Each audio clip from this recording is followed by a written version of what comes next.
Rabindranath Tagore, Mahatma Gandhi, Froebel and J Krishnamurti, ये चार में से कोई एक क्वेश्चन लॉन्ग क्वेश्चन जरूर आएगा। लॉन्ग क्वेश्चन में जरूर आएगा, ठीक है। So contribution of Tagore in relation to child centred education. So first of all you have to give the introduction part, that is introduction to Rabindranath Tagore ji. तो उनके बारे में आपको मेंशन करना है। यहाँ पे हम इंट्रोडक्शन किसके बारे में देंगे? रविंद्रनाथ जी के बारे में देंगे। तो Rabindranath Tagore was born at Kolkata in a rich and educated family in the year 1861। बहुत ही इजी वर्ड्स में मेंशन्ड है, सो आपको कोई डिफिकल्टीज नहीं आएंगी। तो रविंद्रनाथ टैगोर कहाँ पे हुए थे? कोलकाता में हुए थे। बहुत ही रिच फैमिली में, पैसे वाले फैमिली में बोल सकते हैं आप। वो बोला जाता है उस टाइम पे वो जमींदार फैमिली में हुए थे। रिच फैमिली में जमींदार फैमिली एंड एजुकेटेड फैमिली भी था, मतलब पढ़े लिखे फैमिली है, पूरा ही एजुकेटेड था। Educated family in the year 1861। He was taught Sanskrit, Indian philosophy, astronomy first by his father Devendranath Thakur और देवेंद्रनाथ टैगोर। सो पहले उन्होंने क्या क्या सीखा? दैट इज संस्कृत सीखा, इंडियन फिलोसॉफी। अभी what is Indian philosophy? In Indian philosophy you have to know about और you get idea about the ancient education period and how the education was evolved from the different branches, or how the philosophy mean by the knowledge। That means हम लोग अगर meaning draw करने चले कि actually में philosophy है क्या, तो नॉलेज के ऊपर आएगा। जो इंडिया का हिस्ट्री है ना, वही नॉलेज है।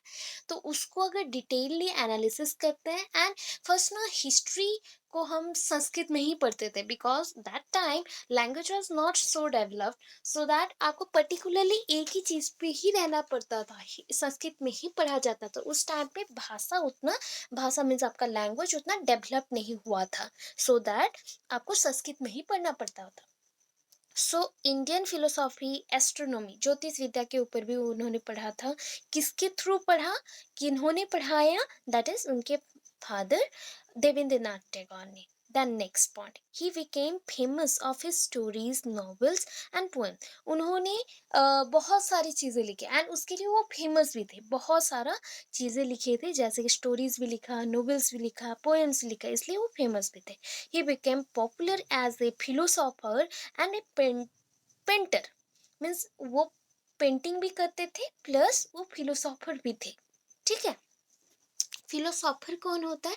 जो हिस्ट्री को लेके कुछ कुछ न्यू थिंग्स लिखते हैं, या फिर उसके थ्रू कोई लैंग्वेज को, कोई कल्चर को एक्सप्रेस करते, कोई भी नॉलेज को और भी ज़्यादा एक्सप्रेस करके लिखते हैं, दैट इज़ कॉल्ड फिलोसोफर। उन्हें हम लोग फिलोसोफर बोल सकते हैं, उनको फिलोसोफर बोल सकते हैं। अगर वो कोई भी नॉलेज बेस्ड वर्क करते हैं, then that is called philosophy. उन्होंने फिलोसॉफी को डेवलप किया, because they have idea about the history, about the every point or periods etc। so उसके बाद next he translated his Gitanjali into English।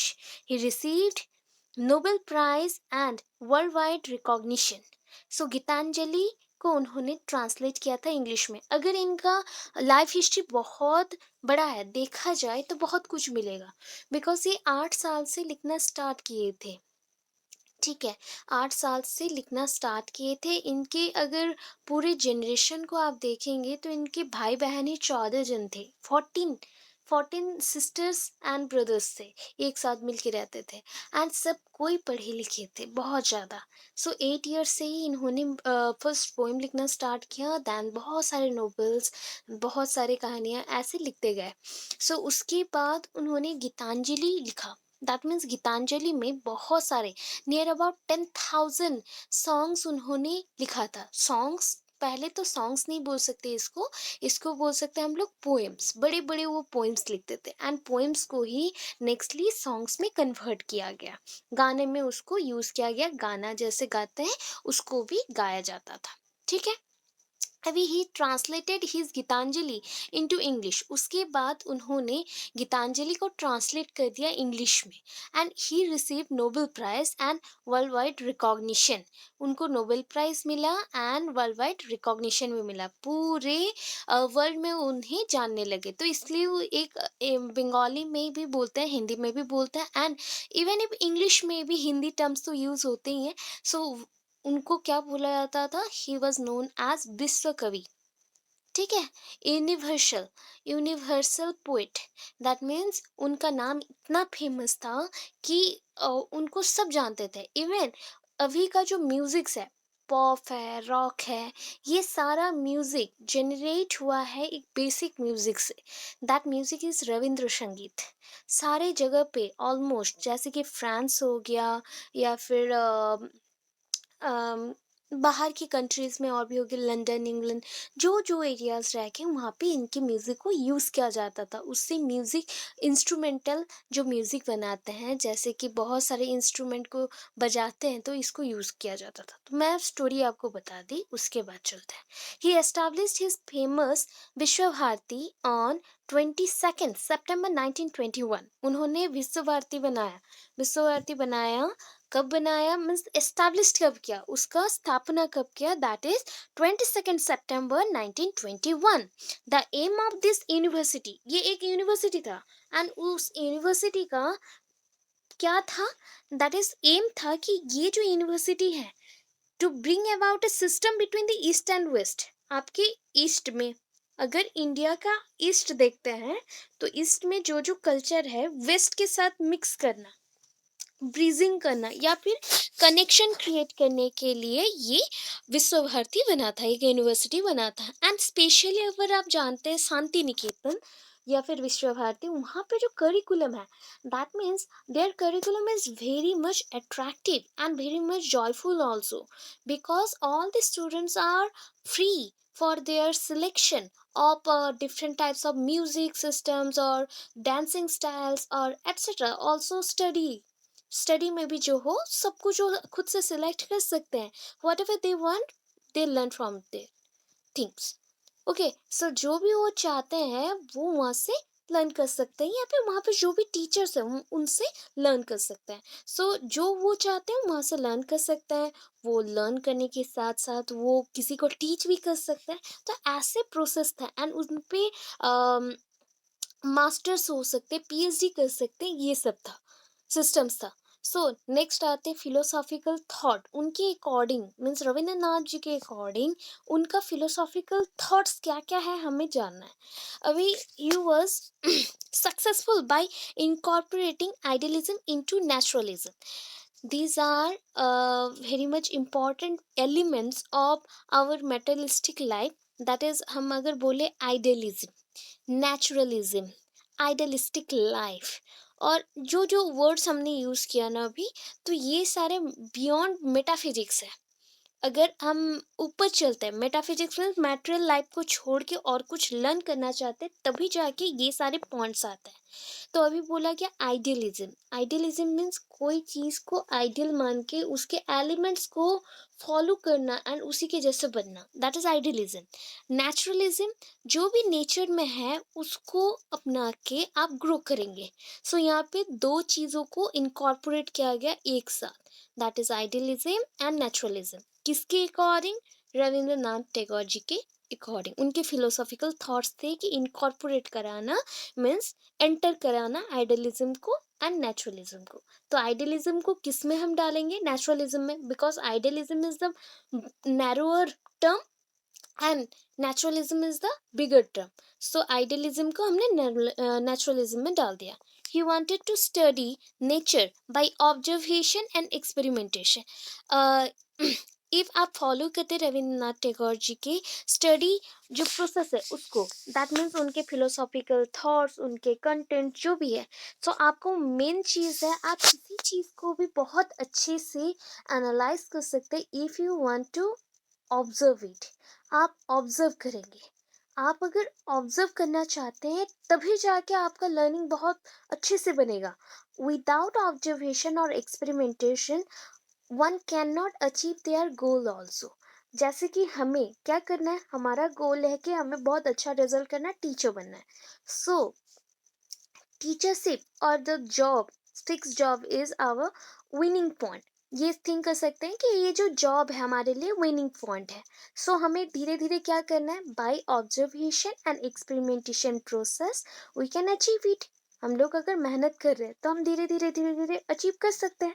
So observation and experiment के through सारा कुछ हो सकता है, ये एक स्टडी का पाथ है। Nature is very much reflected in his poetry, novel stories, paintings. वो नेचर लवर थे।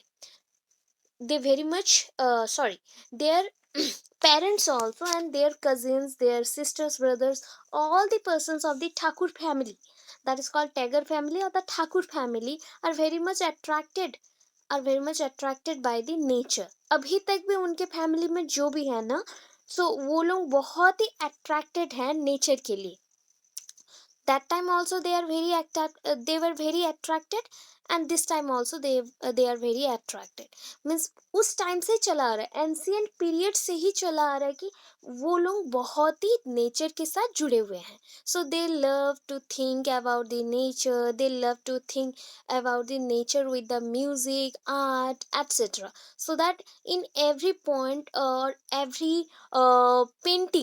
पेंटिंग बोले या पॉइंट्स बोले, नोवेल का जो पॉइंट्स है या राइटिंग का जो पॉइंट्स रहता है, पोइट्री का जो पॉइंट्स है, that may be a nature, that may be a naturalistic idea. So वहाँ पे कुछ नेचुरलिस्टिक आइडिया के ऊपर ही होता था।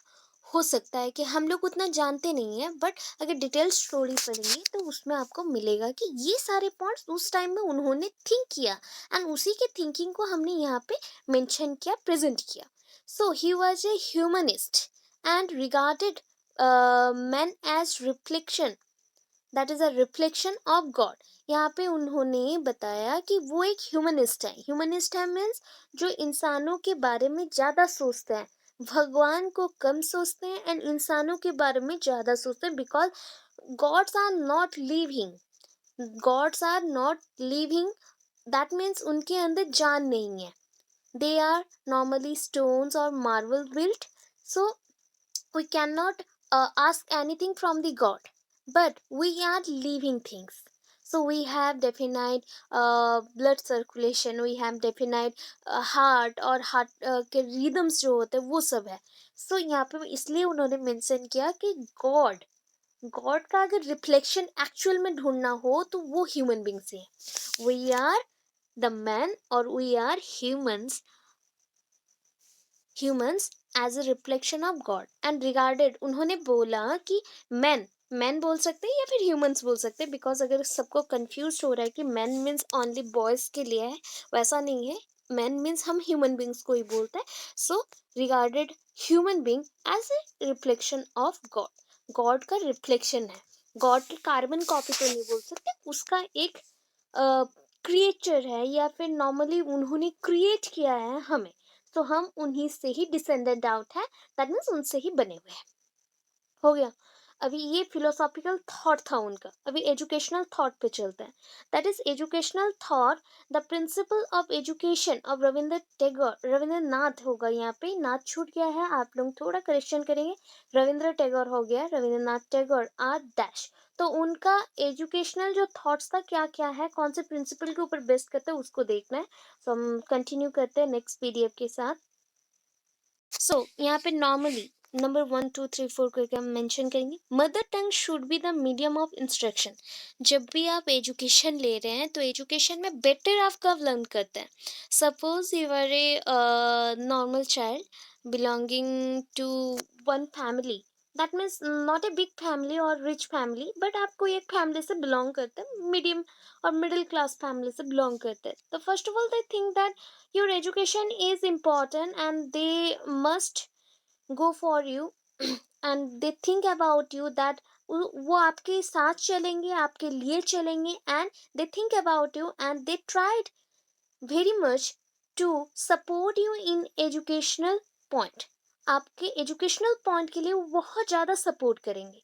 सो एक बच्चा कब बहुत अच्छे से लर्न कर सकता है, जब वो medium of instruction mother tongue होगा। दैट मीन्स आप जब भी पढ़े वो मदर टंग अगर होगा, just like your mother tongue is normally Odia और हिंदी, उस टाइम हम क्या करते हैं, बहुत अच्छे से एक्वायर करते हैं। If your mother tongue is English, then you are very good in English, but not that much good in Hindi or other subjects। तो ऐसे ही होता है कि आपका मदर लैंग्वेज और मदर टंग अगर मीडियम ऑफ इंस्ट्रक्शन हो, सो ये आपके लिए बेटर भी होता है, लर्निंग भी हम लोग बहुत अच्छे से करते हैं।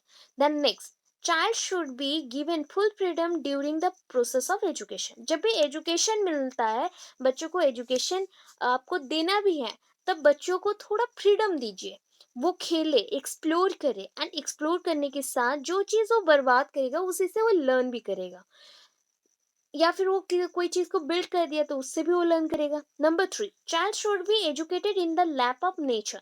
Lap of nature means nature के गोद में, लैप मीन्स गोद। सो हम बोल सकते हैं एनवायरमेंट और नेचर के गोद में एक बच्चा ग्रो करता है, एजुकेटेड बनता है। जो लर्न करते करते सीखता है, वो वही चीज वो कहाँ से सीखेगा? अपने घर में अगर बैठा रहेगा उतना चीज नहीं सीख पाएगा। वो अगर बाहर जाएगा, वो अगर नेचर में खुद को ग्रो करा सकेगा, देन उसका डेवलपमेंट पॉसिबल है। Then number four, foreign education can do nothing in a awakening of national spirit. अगर नेशन के लिए प्यार होना चाहिए, that means we are Indians, so we love our nation, specifically we love our nation, so you have must the love of nation or national spirit. That means if you have any idea about the national growth or national development, then as a citizen of the country, you can say this point to the other parliament members, so that your point should be noted there and must discussed in the parliament. तो उसके ऊपर हम लोग बात रख सकते हैं।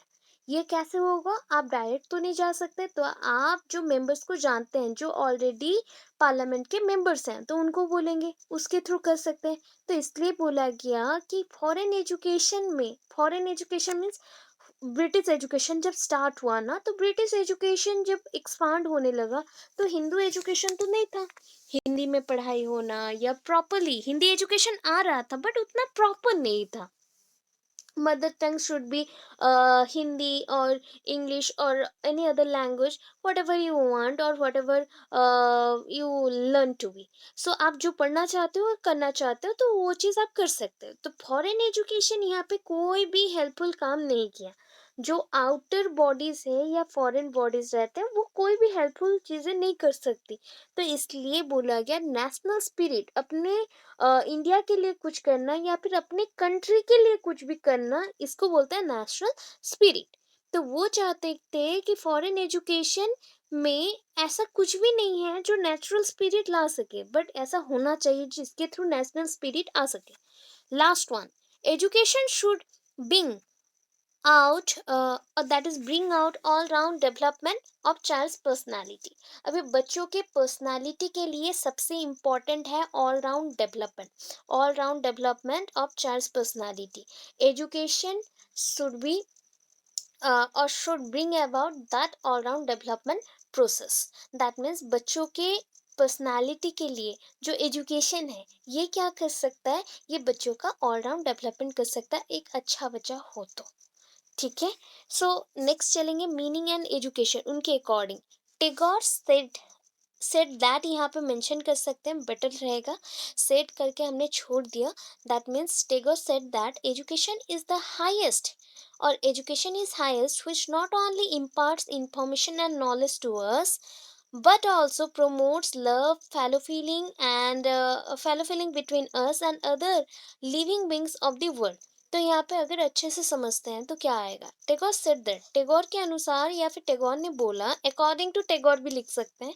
टेगोर ने बोला है कि एजुकेशन जो है एक हाईएस्ट पार्ट है, highest which not only impart, जो कि हमें ओनली इंफॉर्मेशन नहीं देता बल्कि हमें नॉलेज भी देता है, and but also promote love, उसके साथ लव एंड फेलो फीलिंग भी हमारे बीच लाता है, एंड वर्ल्ड के जितने भी लिविंग ऑर्गेनिजम्स हैं उनके बीच भी लाता है। जैसे कि अभी हम एक साथ पढ़ाई कर रहे हैं, सो वी आर फेलो जैसे कलीग्स होते हैं ना, एक साथ पास पास रहते हैं, या को वर्कर्स होते हैं, वैसे ही फेलो।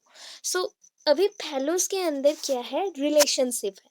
कोई तो एक रिलेशनशिप है हमारे अंदर। सो हम अच्छे से जैसे रहे या लव एंड फेलो फीलिंग हमारे बीच आए तो एक साथ रहना पड़ेगा। तो एजुकेशन ही ऐसा एक कनेक्शन क्रिएट करता है या ब्रिजिंग क्रिएट करता है जिसके थ्रू हम एक साथ भी रह सकते हैं, नॉलेज इन्फॉर्मेशन भी शेयर कर सकते हैं, एंड जो भी वर्ल्ड का लिविंग बींग्स है उनके अंदर भी रिलेशनशिप क्रिएट कर सकते हैं। तो ये पॉइंट हो गया। अभी फोर्थ में चलते हैं, AIIMS of education. AIIMS of education क्या हो सकता है, एजुकेशन के थ्रू क्या क्या होगा, physical development of the child through education should be given the first priority. अगर बच्चों को एजुकेशन के थ्रू फिजिकल डेवलपमेंट मिलता है, that means education leads to cognitive development. So if cognitive development occurs in a child brain, that means the cognitive again creates many types of knowledge and creativity ideas. So that we have to give or we should give the first priority to the physical development which is related to education, जो कि education के साथ आप लोग already पढ़े होंगे physical education, that means physical education और physical development, ये जो टर्म है इसको क्या बोलते हैं, शारीरिक विकास। डेवलपमेंट मीन्स विकास। तो उसको अगर ग्रोथ करना हो तो बच्चों को एजुकेशन देना सबसे इम्पॉर्टेंट है, तो वही हमारा बेसिक प्रायोरिटी है। उसको अगर हम हेल्प करेंगे तो उसके थ्रू बच्चों का डेवलपमेंट पॉसिबल होगा और भी अच्छा से। अभी number 2, promotion of moral and spiritual development. That means education के थ्रू आप मोरल एंड स्पिरिचुअल डेवलपमेंट बच्चों में ग्रो कर सकते हैं। जब भी रियलाइज करें कि the Superman who is good, ऐसा थिंग, दैट मीन्स होता है आप जो भी वर्क करते हैं तो वो वर्क किसी के थ्रू होता है, खुद तो नहीं हो जाता। तो जो पर्सन क्या रहता है उसको अगर आपको प्रूव करना है, कैसे प्रूव करेंगे, अगर वो person moral values and spiritual development के ऊपर बच्चों के ग्रोथ को लेके बात करता है, या फिर वो बच्चों का ग्रोथ चाहता है। इवन if बच्चों का ग्रोथ हुआ तो अल्टीमेटली आपका भी ग्रोथ होगा। तो इसके अकॉर्डिंग हम थिंक कर सकते हैं, जैसे बच्चे थिंक करते हैं ना, सुपरमैन जितने भी हैं वो सारे अच्छे पर्सन हैं। तो उनके अकॉर्डिंग भी इस टाइप का जो एजुकेशन सिस्टम था बहुत बेटर था बच्चों के लिए, बच्चों के डेवलपमेंट के लिए। अभी next, in order to promote mental development, बच्चों में मेंटल डेवलपमेंट हम ग्रो करवाएंगे। Their curiosity should be arose through activities. आप अगर बहुत ही मेंटली एक्टिव हैं, you are very much active in your mental activities, then आपको क्या होगा, you learn various types of curiosities और क्यूरियोसिटी आइडियाज। सो आप ऐसे पढ़ेंगे तो उसके थ्रू आप क्या करेंगे, आपके थ्रू बहुत सारे एक्टिविटीज़ हो सकते हैं, गुड एक्टिविटीज़, सेल्फ एक्सप्रेशंस और self experience also, self learning also possible through it, because your mental development is already started in the child, or that is called in the infancy period, not in the infancy period correctly, because it is totally started in early childhood and the late childhood period. Peoples or that is students always think about any concept logically, they relate anything with the object permanence, means object के साथ जुड़ के उसे think करना, ये सब start कर देते। तो बच्चों में curiosity level तभी increase होगा बच्चे जब खुद एक्सपीरियंस करना चाहते हो, खुद से पढ़ना चाहते हो, तभी जाके। ये हो गया। अभी इसके बाद मेथड्स ऑफ टीचिंग जाना है। Methods of teaching, children should be given more, or that is a child should be given more and more opportunities to understand the phenomenon by his own activities and experiences and gain knowledge directly। अगर आप बच्चे होते, what you think about a little child, आप क्या think करते हैं आपके according, उसके बाद बचपन में जाएंगे हम एग्जाम्पल्स में। That is if you are a little kid, so as a kid you think that this thing is not real, this thing is totally a story, or that is totally real and which is very important for our life।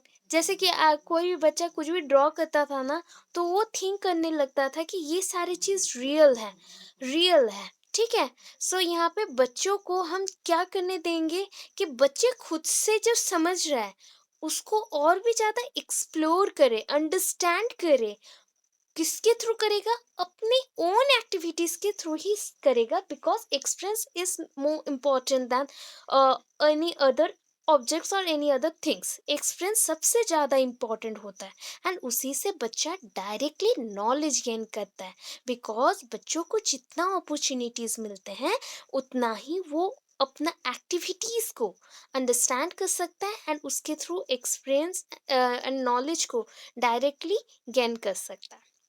ये methods of teaching है। अभी देखिए, important methods prescribed by him are as follows. Means Rabindranath Tagore ji ने education के लिए बच्चों के related क्या क्या मेथड्स दिए हैं, जो मेथड्स ऑलरेडी आप लोग देख चुके होंगे थोड़ा बहुत कि पहले भी हमारे पास था demonstration method, lecturing method, experimentation method, then demonstration कम lecturing method और the lecturer method।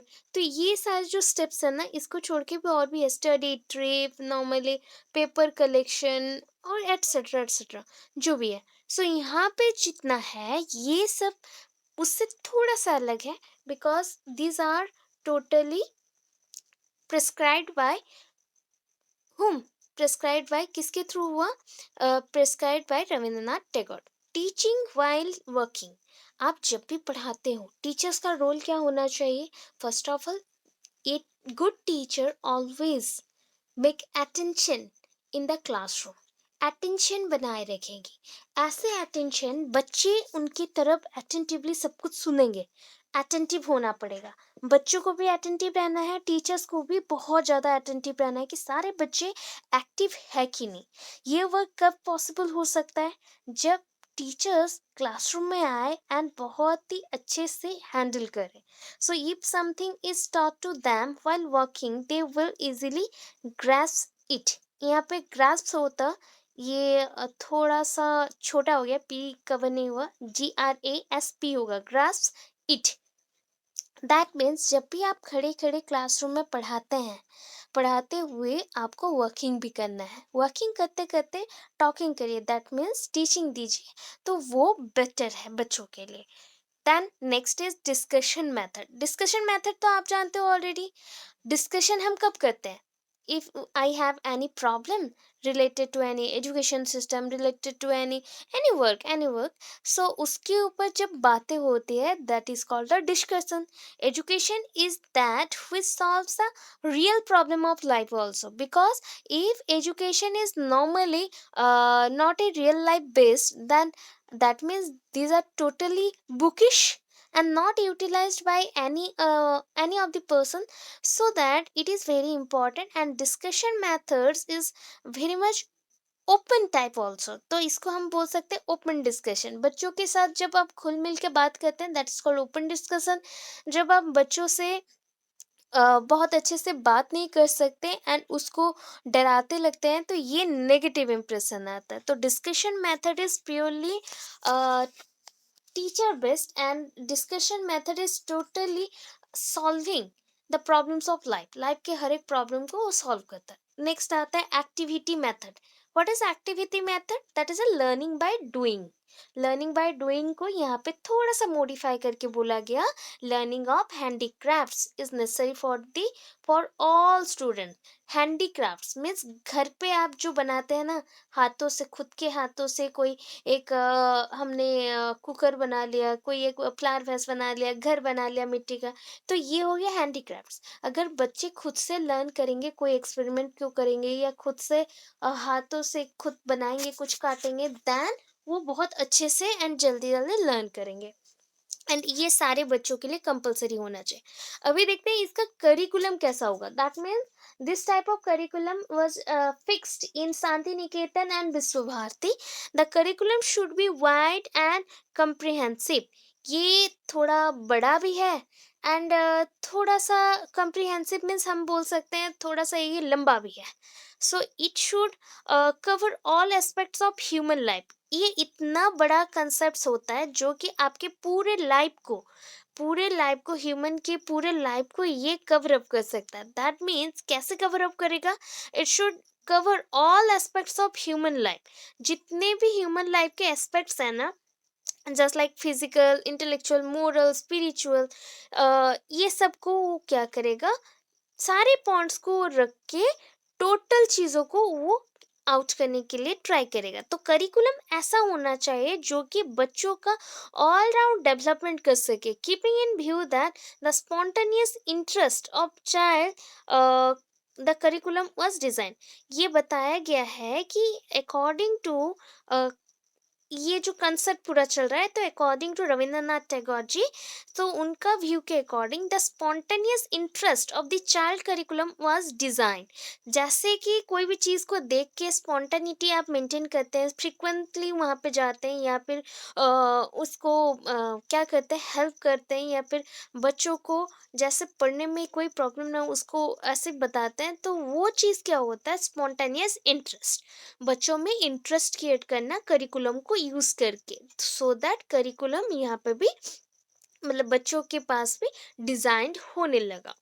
So next is discipline. Discipline is one kind of subject also, that means subject matter को भी हम डिसिप्लिन बोल सकते हैं, because it contains specifically the subject matter and various types of small elements which are very important for different types of problem solving.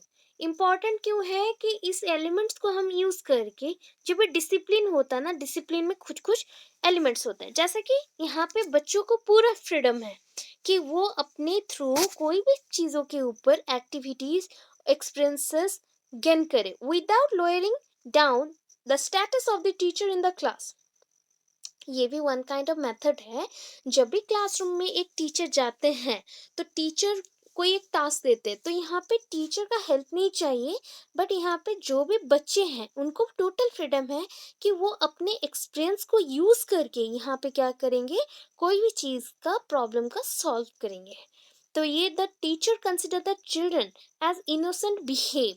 यहाँ पे बच्चों को हम क्या बोलते हैं, इनोसेंट बिहेव है।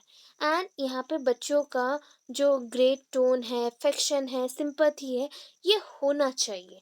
बिकॉज एक टीचर अगर बच्चों को काइंडली बिहेव ना करे और स्मूथली उनसे बात ना करे, उनको बहुत ही बोले, गुस्सा होके हमेशा बात करे, तो बच्चे बहुत ही डर जाएंगे एंड उनमें डिसिप्लिन भी और मेंटेन नहीं रहेगा। तो इसके लिए sympathy, great tone and affection show करना चाहिए by teacher to the children.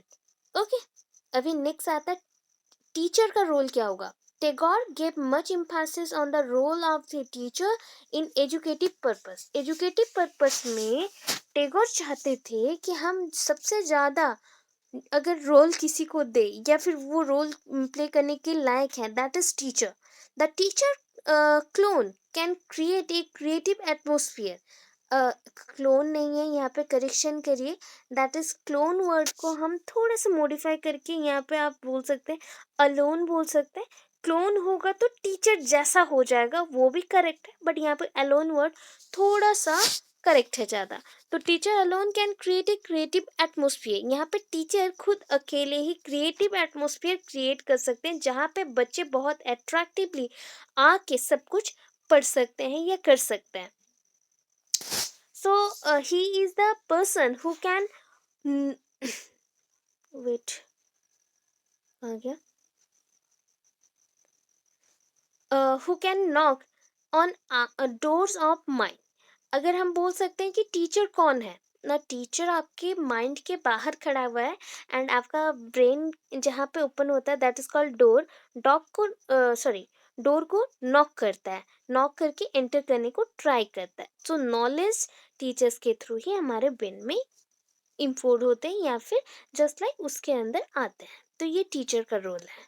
Students क्या है, ये school become complete only through the student. एक स्कूल स्कूल कब लगेगा, जब वो वहाँ पे पढ़ाएंगे बच्चों को, दैट मीन्स स्टूडेंट रहेंगे स्कूल में।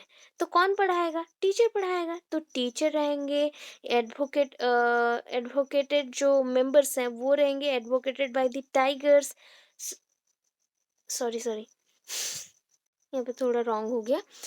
ए school become complete only through the student, एक लाइन भी लिखेंगे तो चलेगा। एंड वहाँ पे इंपॉर्टेंट चीज ये मेंशन किया गया, according to the Tagore, that means Rabindranath Thakur और Tagore ji, for child's education, for the child education which is very important, the freedom is very important, freedom is very important, freedom के थ्रू बच्चों में क्या आता है, जस्ट लाइक फुलनेस आता है, फुलनेस कैरेक्टर और नासनेस कैरेक्टर, दैट मीन्स बच्चों में एक नॉटीनेस बिहेवियर होना चाहिए plus fullness, that means freedom के थ्रू वो एक्सपीरियंस करे एवरी एक्टिविटीज को, एवरीथिंग से वो लर्न कर सकेंगे। And this the principles, main principles which was described by the Tagore ji और महात्मा गांधी के जैसे वो भी फॉलो करता है कि यहाँ पे भी बच्चों में हार्ट, हैंड एंड हेड, ये तीनों चीज एक्टिव होना चाहिए, तभी जाके बच्चे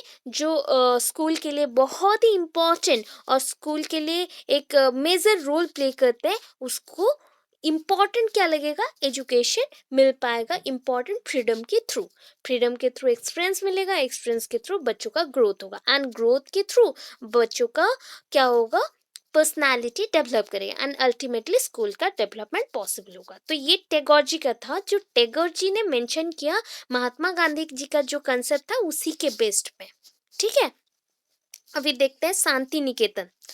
शांति निकेतन ये तो एस्टैब्लिश किसने किया, रविंद्रनाथ टैगोर जी ने। सो रविंद्रनाथ टैगोर जी और that is Rabindranath Tagore establish education और एन एजुकेशन इंस्टीट्यूशन और educational institution to give practice and save to his thoughts related to education. 1901 में कलकत्ता में दिसंबर 22 को उन्होंने क्या किया, एक उनके थॉट के अकॉर्डिंग वो थिंक क्या करते थे, अभी जो हमने मेंशन किया कि बच्चों को एजुकेशन फ्रीडमली मिलना चाहिए, बच्चों को कभी भी हम क्या करेंगे कि टीचर सेंटर्ड एजुकेशन में नहीं, स्टूडेंट सेंटर्ड और चिल्ड्रन सेंटर्ड एजुकेशन में डालेंगे, बिकॉज स्टूडेंट्स और children are the major part of the society or the school system. Without children or without students, one school cannot be completed, ये complete हो ही नहीं सकता। सो यहाँ पे मेन प्रिंसिपल्स यह क्या है कि फ्रीडम बच्चों को दीजिए, तब जाके एक्सपीरियंस मिलेगा, एक्सपीरियंस से वो स्कूल जाएंगे एंड स्कूल का ग्रोथ होगा। सो वैसे ही उसी प्रिंसिपल को फॉलो करते हुए शांति निकेतन बन गया। शांति निकेतन दिसंबर 22 1901 में बना, it was named Shanti Niketan, तो इसको हमने शांति निकेतन मेंशन कर दिया। उस पीरियड में मीन्स रविंद्रनाथ टैगोर जी ने मेंशन किया एंड उसको सबने एक्सेप्ट भी किया। The school has a homely atmosphere where the students and the teacher live together in a very simple manner. तो यहाँ पे देखिए, जैसे कि हम एंड आप एक साथ हैं, अगर हम लोग इंस्टीट्यूशन में नहीं कॉलेज में पढ़ते तो क्या होता है, एक हमारा एक सोसाइटी बन जाता है, हम एक होमली बिहेवियर शो करते, बिकॉज हमें बोला गया स्कूल एक होमली बिहेवियर शो करना चाहिए जहाँ पे एक साथ मिलजुल के हम बहुत कुछ लर्न करें and we are also a family members, हम लोग भी ऐसे में भी फैमिली मेम्बर्स ही हैं, आपको कुछ भी होगा तो हम आएंगे, हमें कुछ होगा तो आप आओगे, ऐसा टाइप का, उससे हम एक्सपीरियंस भी गेन करते हैं, लव अफेक्शन भी रहता है, बॉन्डिंग भी क्रिएट होता है एंड बॉन्डिंग के थ्रू डेवलपमेंट भी पॉसिबल हो पाता है। सो इसके through teacher and the students live together in a very simple manner, एक साथ यहाँ पे बहुत सिंपल वे से, घर पे जैसे आप मम्मी पापा के साथ रहते हैं या फिर अपने फैमिली मेंबर्स के साथ रहते हैं, वैसे ही स्कूल में भी रहते हैं।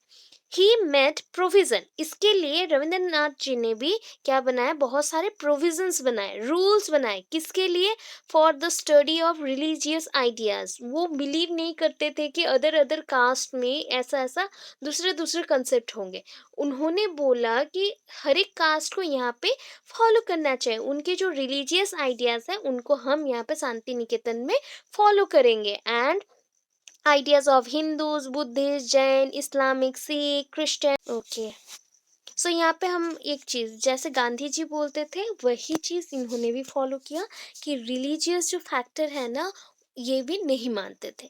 ये सारे आइडियाज़ को लेके एक साथ कंबाइन करके Islamic, Sikh, Christian and Jain, Buddhist, Hindus जितने भी कल्चर्स थे एक साथ वहाँ पे पढ़ सकते थे। That means east to west जो भी कल्चर्स आता है सबको एक साथ करके चलना है। ठीक है? एजुकेशन सिस्टम में एक्चुअली ये सबको मिलाना है। तो उसके लिए भी प्रोविज़न्स बना था। उन्होंने खुद प्रोविज़न्स बनाए, बहुत सारे प्रोविज़न्स बनाए कि कभी भी कल्चर्स को आप हेट नहीं कर सकते, कभी भी कल्चर्स को आप एक दूसरे के कल्चर्स को आप बैड थिंग्स और स्लैंग यूज़ नहीं कर सकते। हर एक कल्चर में कोई डेफिनाइट रूल्स एंड रेगुलेशंस हैं, उस आइडियाज़ को आप फॉलो करेंगे, एक साथ रहेंगे मिलजुल के। ये पॉइंट्स के ऊपर चल रहा था।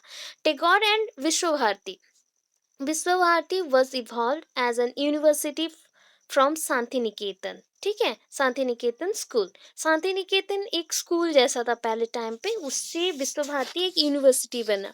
सो it reflects Indian philosophical theories. Indian philosophical theories are totally based on Indian politics, Indian rules, regulations and Indian laws also, and also include various types of persons thinking, personality, creativity, ideas, etc. and cultural biases also. So ये सबको मिला के टैगोर ने विश्व भारती में provisions बनाए, curriculum बनाए and उसके थ्रू चला। सो उनके अकॉर्डिंग फॉलोइंग कुछ एम्स रहे to understand truth from different angles. So university में तो हायर लेवल की पढ़ाई होता है, सो वहाँ पे बच्चे क्या क्या जानेंगे ना, ट्रूथ फ्रॉम डिफरेंट एंगल्स। हम अंडरस्टैंड करेंगे ट्रूथ को।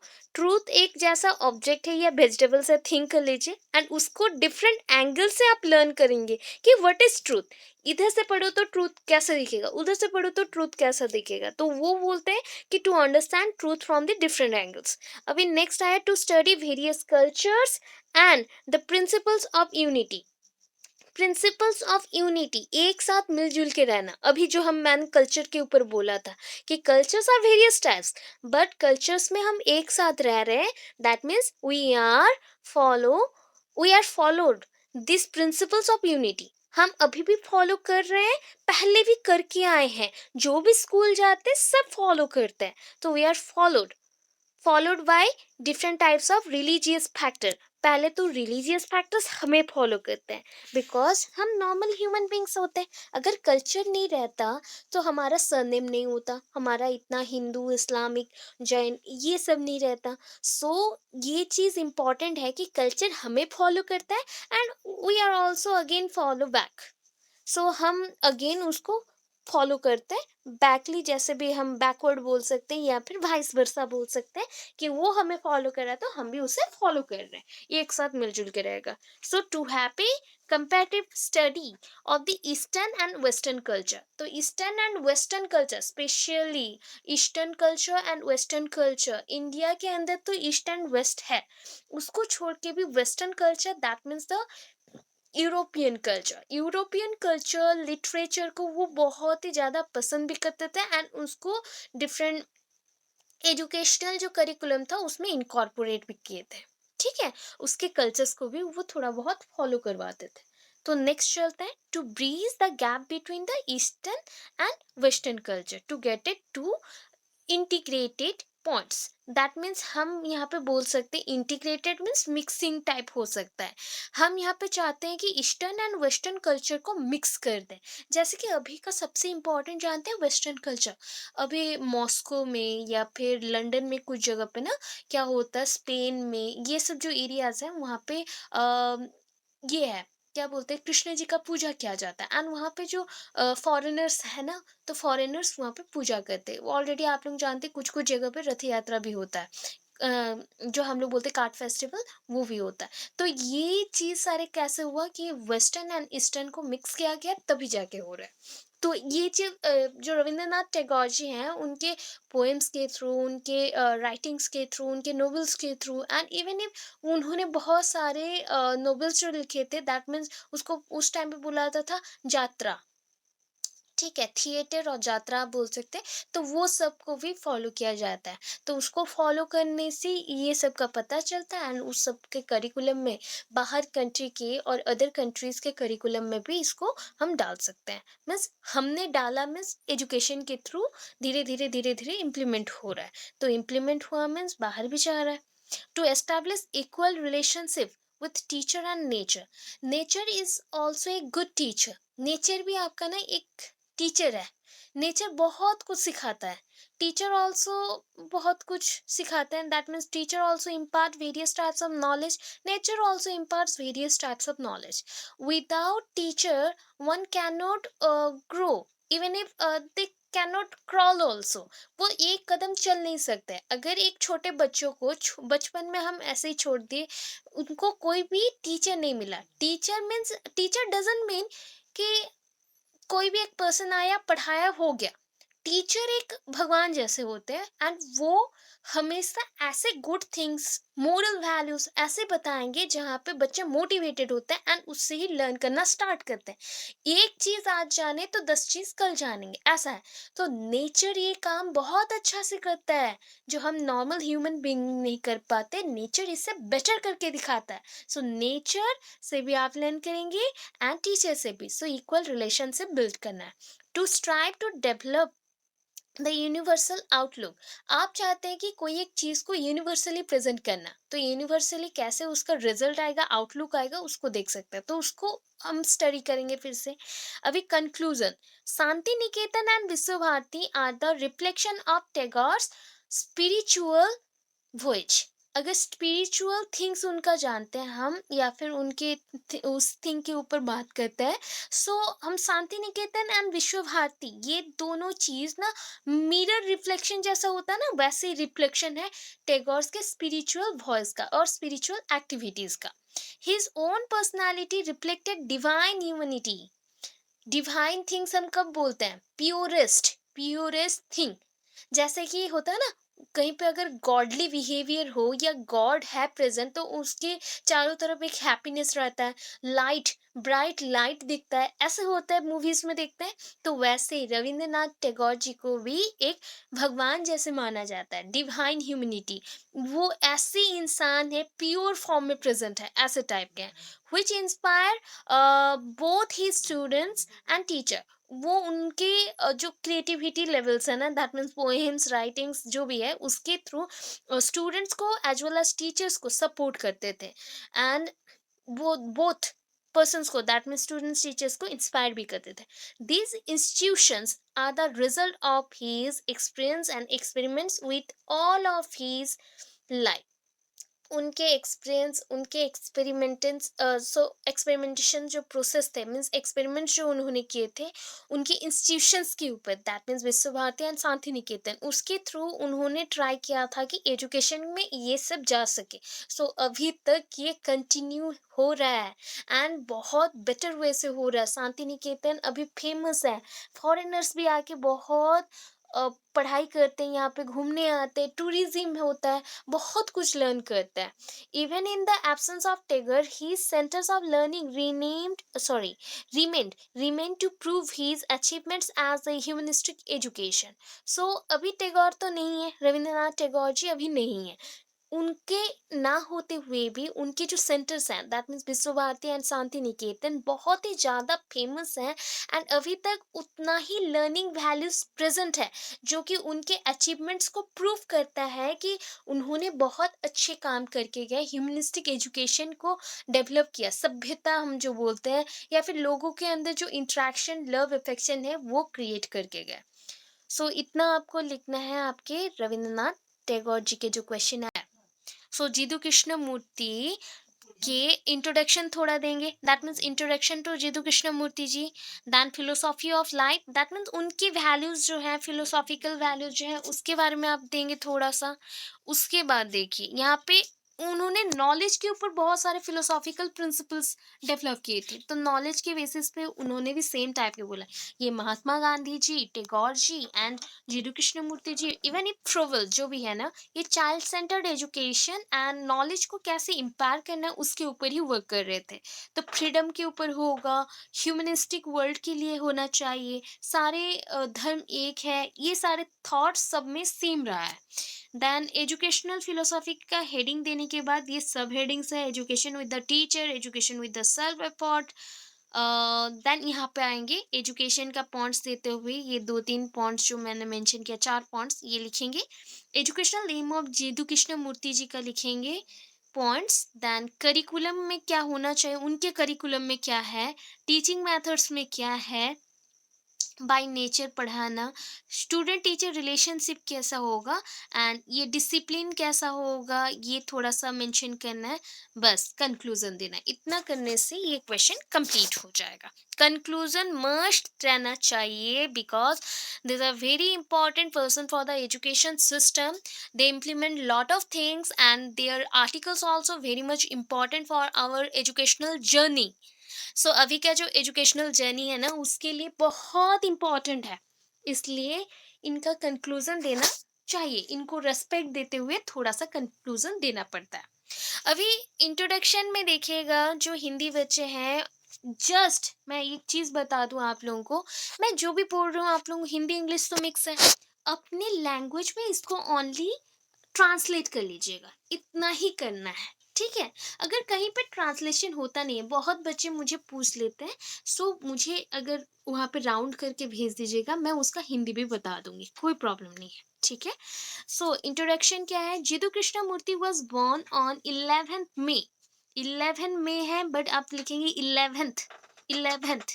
ठीक है, 11 मई 1893 एट मदनपल्ली ऑफ आंध्र प्रदेश। ठीक है, Madanapalle of Andhra Pradesh. Any बेसांत adapted him. Any बेसांत तो नाम आप लोग सुने, एनी बेसांत उनको एडप्ट किए थे। See recognise the special talents in him. उनके अंदर कुछ स्पेशल टैलेंट्स हैं। कौन देखे थे इसको, किसने ऑब्जर्व किया, दैट इज एनी बेसांत ने ऑब्जर्व किया।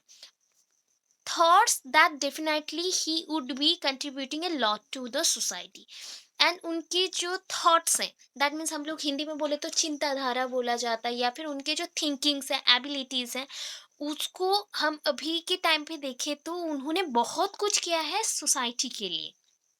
हो गया, इतना देना है इंट्रोडक्शन में। अभी उनके अकॉर्डिंग फिलोसॉफी ऑफ लाइफ क्या है। Jiddu Krishna Murti thought that there are various miseries in the society. Miseries means जैसे कि हम बोलते हैं ना, कुछ कुछ छोटे छोटे ऐसे खराब पॉइंट्स हैं। ठीक है, जैसे रास्ता खराब होता है, तो खराब होने से बीच में गड्ढे हो जाते हैं ना, दैट गड्ढा is miseries. Okay, misery, that means not a mystery, mystery नहीं है, एक एक प्रॉब्लम है, ऑब्स्टेकल है। तो सोसाइटी के लिए कौन सी चीज ऑब्स्टेकल्स होता है, जस्ट लाइक पॉवर्टी, गरीबी, हेट्रेडनेस, ये जो हम लोग एक दूसरे को हीन भाव से देखते हैं, दैट मीन्स क्या बोल सकती हूँ मैं, अ, हम एक दूसरे को पसंद नहीं करते हैं, इसको हम लोग बोलते हैं ना घृणा भाव से देखना, हाँ घृणा भाव। वैसा नैरो माइंडेडनेस मीन्स संकीर्णता, दैट इज कॉल्ड मानसिक संकीर्णता। आपके मेंटल एबिलिटी में वीकनेस आ गया है, नैरो माइंडेडनेस। एंड वायलेंस, ये जो दुर्नीति चल रहा है, या फिर आप बोल सकते हैं डरावना जो बिहेवियर है, वैसा टाइप का। जेलसी, क्राइम, जो एक दूसरे को जलन से हम लोग देखते हैं, या फिर कुछ कुछ ऐसा होता है कि आपका डेवलपमेंट हो गया, किसी और का नहीं हुआ, तो वो आपके लिए बुरा थिंक करता है, ऐसा उसके लिए क्राइम भी होता है, तो etcetera this should be eliminated. उन्होंने बोला, जयदु कृष्ण मूर्ति जी ने बोला, ये सब चीजों को एलिमिनेट करना पड़ेगा अगर सोसाइटी में यूनिटी लाना हो। दस the entire world needs renovation. Renovation कब करते हैं, घर जब टूट जाता है तब हम न्यूली उसे बनाते हैं, दैट इज कॉल्ड रिनोवेशन। तो यहाँ पे हमारा वर्ल्ड एक रिनोवेशन चाहिए वर्ल्ड के लिए, क्योंकि वर्ल्ड में इतनी ज़्यादा क्राइम है, इतनी ज़्यादा नैरो माइंडेडनेस है, इतना ज़्यादा हम लोग एक दूसरे को हर्ट करते हैं, तो ये सब चीज़ों को हटाने के लिए रिनोवेशन चाहिए। Only after understanding the complexities. आप कब ये सब को हटा सकते हैं बताइए, लोग, human tendencies, we are human ना। सो हमारा ये ऐसा चीज़ है, हम एक जगह पे अच्छा सोच लेते हैं, बट दूसरा जगह जाके अरे इतना प्रॉब्लम कर रहा है, इसके लिए इतना ही बुरा ही ठीक है, ऐसा भी बोल देते। कभी आपके मुंह से नेगेटिव नहीं आना चाहिए, ये होता है नॉर्मल बिहेवियर। ह्यूमन टेंडेंसीज है कि वो हमेशा एक के लिए अच्छा सोचेगा तो दूसरे के लिए बुरा सोचता है। तो जितने भी कॉम्प्लेक्सिटीज है उसको अंडरस्टैंड करना है एंड उसको रिफॉर्म करना है, मीन्स फिर से बनाना है। ठीक है, उसके बाद यहाँ पे चलेंगे the main principles of his philosophy, उनके प्रिंसिपल के सबसे इंपॉर्टेंट पॉइंट्स क्या क्या है। That is a knowledge is nothing but realization of one's own self. अभी जब आप लोग असाइनमेंट लिखेंगे ना, अंडरस्टैंडिंग द सेल्फ, उसमें भी ये पॉइंट्स है। नॉलेज क्या देता है, knowledge is nothing but, knowledge कुछ भी नहीं, ऐसा एक चीज है, कुछ भी नहीं, हिंदी में कुछ भी नहीं, नहीं लिखना है। नॉलेज एक ऐसा चीज है, ज्ञान, नॉलेज मीन्स ज्ञान। ज्ञान एक ऐसा चीज है जो कि खुद को खुद से मिलाता है। That means self realization, self realization. That means आप खुद को जान पाते थे, हु आई एम, ठीक है, या फिर हु एम आई, मैं कौन हूं, मैं कौन हो सकती हूँ। हु आर यू नहीं, हु एम आई, मैं कौन हूँ, मैं क्यों हूँ, किस लिए हूँ, क्या कर सकती हूँ, ये सारा चीज। सो ये नॉलेज बताता है। Number two, knowledge can be achieved only through continuous search for truth. Knowledge कब मिलता है, ज्ञान कब मिलता है, जब आप कोई चीज के बारे में बहुत गहराई से देखते हैं, उसको सच मानते नहीं है, सच्चाई क्या है उसके पीछे वो ढूंढते हैं, तभी होता है ट्रूथ, ट्रूथ ढूंढते हैं। Then third, knowledge can be attained by one's own efforts। Knowledge कैसे हम अटेंड करेंगे, मेरे खुद के ही वर्क से, मेरे खुद के एफर्ट से, जो मेरा किसी के साथ मिली भगत नहीं करना है, मेरे खुद के ही एफर्ट से मैं इसे गेन करूंगी। फिर number four, search for truth will be possible after getting the mental freedom. जब आप क्या करेंगे, सर्च फॉर ट्रूथ, आप सच्चाई को पाएंगे। कैसे पाएंगे, कितना जल्दी पा सकते हैं, जब आप बहुत ही खुले दिमाग से अच्छे से सारी इम्प्योरिटीज को, कम्प्लेक्सिटीज को रिमूव करके सोचेंगे, तब मिलेगा आपको। Creativity means internal realization. Creativity, आपके अंदर बहुत सारे क्रिएटिविटी होंगे, जैसे कि मुझे, अगर मैं बोलूँ कि मुझे कुकिंग पसंद है या ड्राइंग पसंद है, तो ये हो गया मेरा क्रिएटिविटी। तो ये क्रिएटिविटी कैसा आता है, कोई आके आपको सिखा देता है, नहीं, ये आपका इंटरनल रियलाइजेशन है। आप खुद से थिंक करते हैं कि आपका मन अभी फ्रीडम में है, फ्री है, तो आप खुद थिंक कर सकते हैं मैं ऐसा करूँ तो बेटर रहेगा।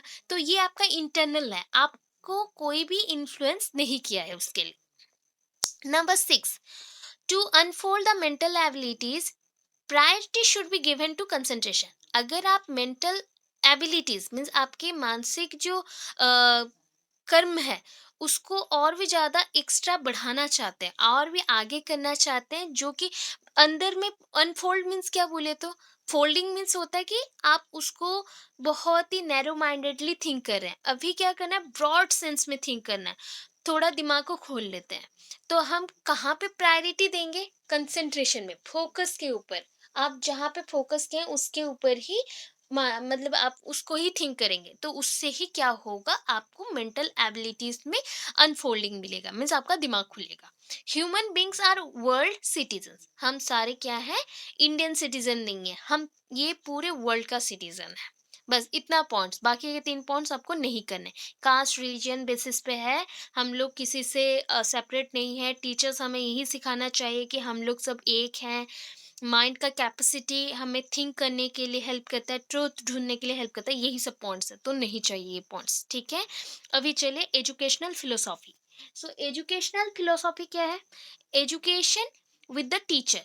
तो according to Jiddu Krishnamurti, education is of two types. Education क्या है, एजुकेशन विद द टीचर, जो हम टीचर के साथ पढ़ते हैं, मीन्स टीचर यहाँ पे हेल्प करेंगे कि ग्रेटिफाइंग मीन्स आपको यहाँ पे जस्ट लाइक कोई चीज को घिस के देना, या फिर बायोलॉजिकल जो भी नीड्स है, आपके बॉडी का नीड्स, मेंटल नीड्स, आपके जो नीड्स है कि आपको थोड़ा हैप्पी लाइफ मिलना चाहिए, ये कौन कर देगा, टीचर्स इसमें हेल्प करेंगे। तो टीचर्स हो गए हेल्पिंग हैंड, और टीचर्स के साथ यहाँ पे एजुकेशन। आप अगर मेरे साथ पढ़ रहे हैं, मैं जो पॉइंट्स बोल रही हूँ उसके ऊपर फॉलो कर रहे हैं, दैट मीन्स ये हो गया एजुकेशन विद टीचर। नेक्स्ट हो गया education with self effort. That means आप खुद से पढ़ रहे हैं, खुद से मेहनत कर रहे हैं, ठीक है, खुद से मेहनत करें। आपका इंटेलेक्ट, आपका मेंटल एबिलिटीज आपको कंटिन्यूअस एफर्ट एंड डिटर्मिनेशन के साथ प्रोग्रेसिव वे में आगे बढ़ा रहा है। दैट मीन्स जैसे कि कुछ कुछ जगह पे होते हैं ना, एक एक बच्चा बॉर्न टैलेंटेड होता है, बाय बर्थ उसको गॉड गिफ्ट मिलता है कि वो टैलेंटेड है, कुछ भी देख ले वो सीख जाता है अकेले ही, किसी का हेल्प नहीं चाहिए। तो ऐसा जब होता है तो वो बोलते हैं सेल्फ एफर्ट, खुद के एफर्ट से ही आगे बढ़ा। तो एजुकेशन विद सेल्फ एफर्ट ये है। अभी नेक्स्ट है, यहाँ पे आएंगे डायरेक्ट एजुकेशन के रिलेटेड ही जो पॉइंट्स हैं उसको। तो एजुकेशन आप हेडिंग दे दीजिएगा, उसके साथ ही कंटिन्यू कर लीजिएगा। There should be an opportunity to child think freely on his own. So education में क्या होना चाहिए, बच्चों को फ्रीडम रहना चाहिए, अपॉर्चुनिटी मिलना चाहिए कि वो फ्रीली थिंक कर सके, अपने से थिंक कर सके। Number two, it should not be pre determined or based on moral standards or caught up with the tradition and customs। बच्चों को पहले से ही बता मत दो, ये पहले से ही थिंक मत कर लो कि आप लोग बहुत ही टैलेंटेड थे तो आपके बच्चे भी बहुत ही टैलेंटेड होंगे, वो बहुत कुछ करेंगे। पॉसिबल नहीं है ये चीज हमेशा पॉसिबल नहीं होता है। ये हम जो प्रेडिक्ट करते हैं ये रॉन्ग भी हो सकता है। ये कभी कभी अगर बच्चे अरेस्ट हो जाए, अरेस्ट मीन्स वो मेंटली अरेस्ट हो गए कस्टम्स ट्रेडिशन के through, that is called caught up और अरेस्टेड। हम पकड़े गए और हम बंधे गए, किसके थ्रू, हमारे ट्रेडिशन, हमारे जो आसपास का ट्रेडिशन है, कल्चर है, उसके थ्रू। तो उसके थ्रू क्या होगा, हमारा जो ग्रोथ था वो स्लो हो जाता है। Thinking with full freedom without any inhibition is necessary. Inhibition means आप बोल सकते हैं यहाँ पे, इनहिबिशन मीन्स स्टॉप, कोई चीज को स्टॉप कर देना। सो यहाँ पे आप जब फ्रीली थिंक करते हैं ना फुल फ्रीडम के साथ, उस टाइम पे कोई रोक टोक नहीं होना चाहिए। यहाँ पे ट्रेडिशन कोई आएगा नहीं, यहाँ पे कोई भी एक्स्ट्रा जो ऑलरेडी डिसाइडेड है वो सारी चीज नहीं होगा, खुद आप कुछ भी थिंक कर सकते हैं। Number four, each and every aspect should not be compared with other, accepted and condemned. That means यहाँ पे जो भी बच्चे हैं वो यहाँ पे क्या करेंगे कि खुद से ग्रो करेंगे। यहाँ पे उनको किसी और बच्चों के साथ हम कंपेयर नहीं करेंगे, बिल्कुल भी नहीं। अगर उनमें कोई भी अलग चीज है उसको एक्सेप्ट करना है, छोड़ नहीं देना है, उसको ग्रहण करना है। ठीक है, फिर नेक्स्ट चलते हैं यहाँ पे, एजुकेशनल एम ऑफ जिदू कृष्णमूर्ति। क्या क्या एम है अभी तो पढ़ के आए थे, ओनली हेडिंग देंगे एंड पॉइंट्स में आएंगे। To develop in the child the mental capacities to face the innumerable problems of life in a comprehensive manner। बच्चों के अंदर मेंटल कैपेसिटीज को हम डेवलप करेंगे, जैसे कि वो जो भी जितने नंबर्स में भी प्रॉब्लम्स आए उसको सॉल्व कर सके। Then number two, right from the beginning affectionate attitude should be developed as the part of holistic personality of the child। बच्चों में जैसे एक दूसरे के लिए स्टार्टिंग पॉइंट से क्या होना चाहिए, अफेक्शन, प्यार, सद्भाव, प्रेम भाव होना चाहिए। ठीक है, ये बच्चों के पर्सनालिटी में एक हम बोल सकते हैं प्योरिटी, दैट मीन्स होलिस्टिक बोल सकते हैं हम, जैसे पूजा करते हैं ना भगवान को, वैसे ही एक गॉडली बिहेवियर ये भी है कि इसके थ्रू बच्चों का पर्सनालिटी और भी बहुत अच्छा होगा।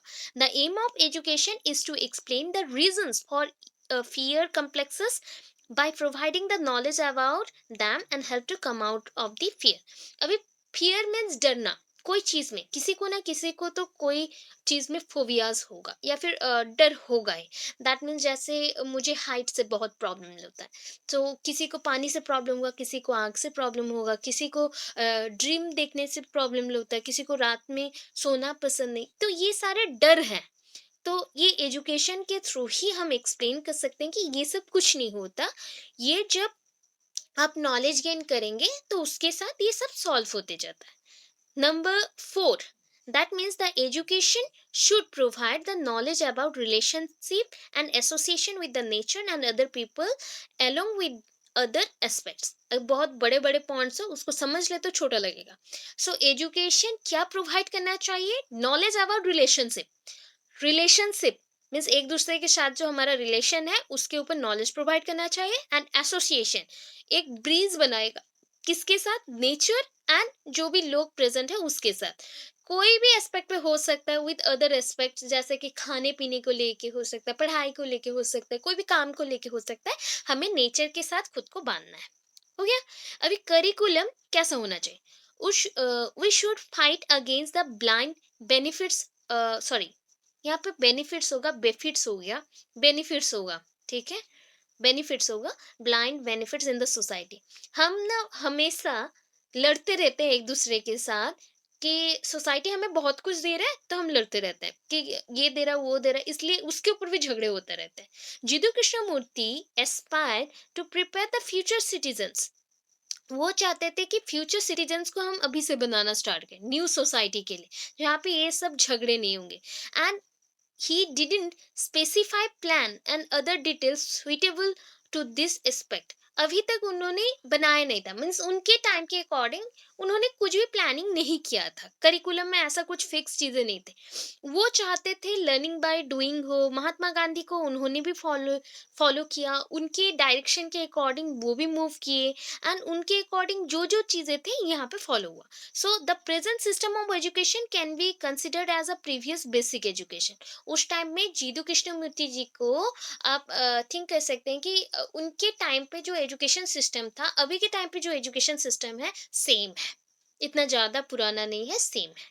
तो अभी आता है teaching methods. There is no specific procedure for the teaching in this system. उनके लिए कोई भी ऐसा कोई एक्स्ट्रा टीचिंग सिस्टम्स नहीं थे to inspire this both the teacher as well as the students should come out of fear. वो चाहते थे कि ऐसा कोई टीचिंग सेशन हो या टीचिंग सिस्टम्स हो जिसके थ्रू टीचर्स एंड स्टूडेंट्स के अंदर कुछ भी डर ना हो। तो एक चीज हो सकता था ऑब्जर्वेशन। तो after observing the student the teacher should teach the child what he has to learn through his own observation. हमें ये सिखाना चाहिए, बच्चों को हमने कुछ टास्क दे दिया, बच्चों ने ऑब्जर्व किया, आया। अभी बच्चों को आप जब पढ़ाएंगे तब क्या थिंक करेंगे कि बच्चा वहां से लर्न कर रहा है, कितना लर्न कर रहा है वो सब जाने। ठीक है, इतना ही आपका काम होना चाहिए। तो यहाँ पे क्या होता है कि हम बच्चों को हेजिटेशन में या इनहिबिशन में नहीं डालना मतलब हम बच्चों में कोई भी डरावना चीज या फिर कोई भी एक स्टॉप कर देने वाला चीज, उसको बंद कर दो, ऐसा कुछ चीज नहीं होगा। या फिर हेजिटेशन, दैट मीन्स बहुत सारा ऐसा अनवांटेड थिंग्स दे दे तो तुम करो इसको, तो वो ऐसा चीज नहीं होना चाहिए। तो एजुकेशन में वो सब चीज उनके लिए नहीं था, नॉर्मली ऑब्जर्वेशन के थ्रू पढ़ाई होता था। By nature there is curiosity and there sorry curiosity and the thirst for knowledge among the children. So by nature बच्चों में क्या होना चाहिए, कोई भी चीज जानने के लिए क्यूरियोसिटी होना चाहिए, एंड थर्स्ट मीन्स उतना ज्ञान प्राप्त करने के लिए उनमें चाहत होना चाहिए। थर्स्ट मीन्स यहाँ पे बोल सकते हैं प्यास, तो प्यास तो नहीं, हम बोल सकते चाहत, नीड, नीड होना चाहिए बच्चों के अंदर। So based on this aspect they should be encouraged. तो उसके बेसिस पे बच्चों को एनकरेज करना चाहिए, ना ही डिस्ट्रैक्टेड। बच्चों को हम जो भी लर्निंग प्रोसेस यूज करें वो इजी यूज करें। अभी स्टूडेंट टीचर रिलेशनशिप क्या होगा, teaching is not confinedly only to transforming the knowledge. Only ऐसा नहीं था उस टाइम में कि टीचिंग के थ्रू बच्चों के अंदर नॉलेज डालना है। यहाँ पे था बच्चों के अंदर क्रिएटिव क्रिटिकल थिंकिंग और क्रिएटिव आइडियाज और एनालिटिकल आइडियाज डालना है। दैट मीन्स बच्चों को ये समझाना है जब भी तुम लोग पढ़ो ऑब्जर्वेशन के थ्रू पढ़ो, एनालाइज करो, कोई भी चीज को क्रिटिकली थिंक करो, समझो उसके बाद। Teacher is not at all A mechanic. Teacher कोई मैकेनिक नहीं है, प्लम्बर नहीं है जो ऐसे स्क्रू घुमाया एंड हो गया। टीचर ओनली क्या करेगा, जैसे हम पौधों में पानी देते हैं, गार्डनिंग करते हैं, वैसे ही एक टीचर का रोल है। The teacher should possesses the ever lasting patience. Teachers में पेशेंस होना चाहिए एंड बहुत सारा प्यार होना चाहिए। In the process of teaching the teacher should encourage the discussions and debates. जब भी आप पढ़ाते हो तो उस टाइम पे डिबेट एंड डिस्कशंस होना चाहिए, तो बच्चों में लॉजिकल आइडियाज इंक्रीज होगा, क्रिटिकल थिंकिंग इंक्रीज होगा, and analytical thinking also increase होगा। अभी नेक्स्ट, डिसिप्लिन कैसा था उस टाइम पे, याद रखिएगा एक ही पॉइंट कि यहाँ पे फ्रीडम था। Jiddu Krishnamurti felt that discipline can develop among children with the establishment of congenial atmosphere. यहाँ पे कॉन्जेनियल और कॉन्जेनिटल भी लिख सकते हैं, एटमोस्फियर अमंग देम। सो इतना जो हार्ड हो गया ना उसको हम मेंशन करेंगे कैसे। ऐसा कर सकते हैं कि चिल्ड्रन के अंदर अगर कोई भी चीज को डेवलप करना हो तब क्या कैसा कर सकते हैं हम, एजुकेशन को नेचर के साथ लिंक्ड करके बच्चों के अंदर डाल सकते हैं। तो फ्रीडम के through he gave much importance to individual freedom. लोगों के इन फ्रीडम के ऊपर उन्होंने फोकस किया था, लोगों के मीन्स यहाँ पे बच्चों के फ्रीडम के ऊपर। Freedom doesn't mean to act according to one's own whims and fancies, ऐसा नहीं है। फ्रीडम मीन्स इतना नहीं कि बच्चे खुद से सोचे, मीन्स जो कुछ भी गंदा भी सोच सकते हैं, अच्छा भी सोच सकते हैं, जो भी उनको अच्छा लग रहा है वो सोचेंगे, इतना नहीं है। बच्चे खुद के अकॉर्डिंग सोचेंगे, बट बेसिकली एक पॉइंट तक, एक एजुकेशन तक उतना ही होगा। तो उनको डिसिप्लिन भी रखना था, ठीक है। तो डिसिप्लिन भी यहाँ पे इंपॉर्टेंट था, ट्रूथ ढूंढना एक इंपॉर्टेंट पॉइंट था, यहाँ पे वो मेंशन्ड है, ठीक है। पॉइंट वाइज इसको लिखिएगा, पैराग्राफ मत लिखिएगा, बड़ा हो जाएगा। लास्ट कंक्लूजन पॉइंट, दस from the above discussion on the life and philosophy of Jiddu Krishnamurti, it is clearly understood that he was a man of great values and determination related to his struggle for a better and free environment education to children। यहाँ पे बताया गया कि इससे जो भी हमने अनुभव पढ़ा, अभी डिस्कस किया, तो उसके अकॉर्डिंग जीतू कृष्णमूर्ति जी बहुत ही बड़े इंसान थे, बड़े मापक के इंसान थे, जो कि ग्रेट वैल्यूज कैरी करते थे, एंड उनके अंदर डिटर्मिनेशन था, एंड उसके लिए वो स्ट्रगल भी कर रहे थे कि अभी का जो बेटर एंड फ्री इन्वायरमेंट चाहिए एजुकेशन के लिए, बच्चों के लिए, वो इम्पोर्टेंट है। तो वो चाहते थे बच्चों के लिए ये हो, ठीक है। सो इतना करने से हो गया, इतना समझ आया।